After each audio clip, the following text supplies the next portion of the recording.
kung hindi siya bayani, siya'y isang, sabi mo nga in your words, konsepto. Sa isang bata na hindi ako pamilyar. Hindi ako pamilyar sa kwento. Hindi ako pamilyar sa 1983. Hindi ako pamilyar sa mga kaganapan noon.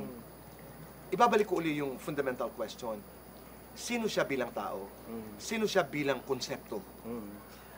Kaya nga, ipinasok ko yung 11 na makaka-relate tayo. Yung OFW, yung doktor, yung guro, yung estudyante, yung senior citizen, na maaaring sumalamin sa buhay ni Ninoy. Kasi kailangan natin makarelate dun sa konsepto na nawala, namatay na. Sa iyong pagsasaliksik, bakit kinukonsider si Ninoy Aquino bilang bayani ng marami? Mga kababayan, ako'y natutuwa po.